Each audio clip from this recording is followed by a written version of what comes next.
art. Alors, je ne sais pas si on doit séparer les deux parties. Et Robert Bourrasso, qui est artiste stéphanois. D'abord, une première question. À quel moment est-ce que vous avez eu l'idée de ce bazar?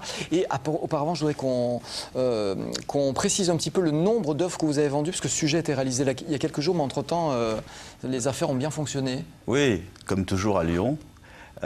Aujourd'hui, on va fêter normalement la 1000e œuvre. La 1000 œuvres en quoi, une vingtaine de jours? Oui, à peine, même pas 3 semaines. Oui. Il faut savoir que la personne qui va venir l'acheter, cette œuvre tout à l'heure, se la verra offrir en fait. Un beau cadeau, mais ça on ne sait pas encore qui ça va être. L'idée a germé, j'imagine, il y a quelques années.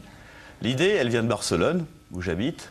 Et il y a à peu près 18 ans qu'un Français, un jeune Français là-bas, a créé un système qu'il a appelé l'hypermarché de l'art, puisque ça partait d'un axiome qui était de dire, puisqu'il y a un marché de l'art, pourquoi pas un hypermarché de l'art. Donc c'était pour les fêtes de Noël, et j'ai découvert ça par hasard. C'était une présentation très sommaire, et j'ai dit cette idée-là, il y a peut-être des problèmes de présentation, tout ça, mais l'idée est très bonne, le concept est bon. Vous l'avez adapté. Je l'ai exporté en France, à Marseille, en 1994. Et alors elle a été accueillie comment? Est-ce qu'il y a eu des gens enthousiastes et d'autres un petit peu moins, j'imagine? Dans les milieux officiels de l'art, on a vu ça d'un mauvais œil? Chez les professionnels de la profession, ça avait un côté très provocateur, hein, puisqu'on décidait de dire que finalement l'art, qu'est-ce que ça vaut, quoi, puisqu'on vend toujours en dessous de 1000 francs, et ça a choqué des galeristes, mais surtout des artistes français, puisqu'il faut savoir qu'au départ, ce n'était que des artistes catalans.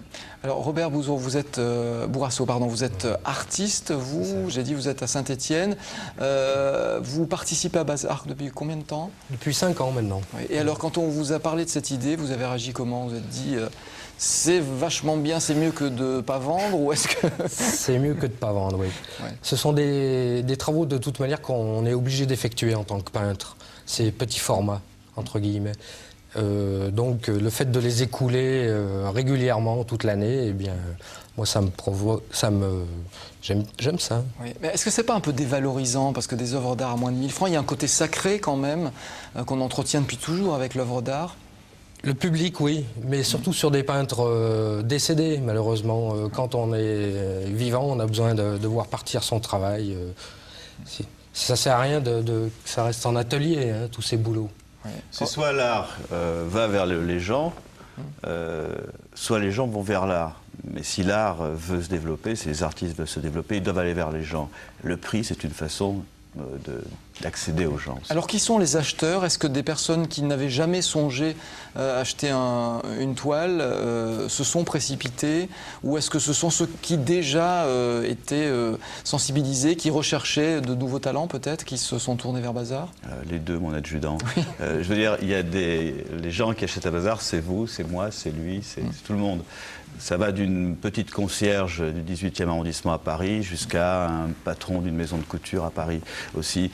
Ce sont des collectionneurs, des amateurs qui achetaient déjà de l'art et qui se disent la bonne affaire, en gros pour le prix d'une œuvre je peux en avoir 3. Et puis il y avait surtout, et c'est la majorité, les gens qui n'avaient pas l'habitude d'acheter de l'art, et ça les a un peu décoincés. Robert Bourrasso, on travaille de la même façon pour des œuvres qui sont destinées à Bazar que pour celles qui sont exposées dans des galeries? Oui, de la même façon. Et puis pour répondre un peu à la question précédente, quelqu'un achète un petit format et quelques années après, on s'aperçoit qu'il nous recontacte pour quelque chose d'autre. C'est le travail qui est présenté à Bazar et en galerie, au niveau format, est complètement différent. Donc, En tout cas, merci messieurs. Je voulais rappeler que c'était jusqu'au... Alors, j'ai plus la date. C'est en février jusqu'au 24 février.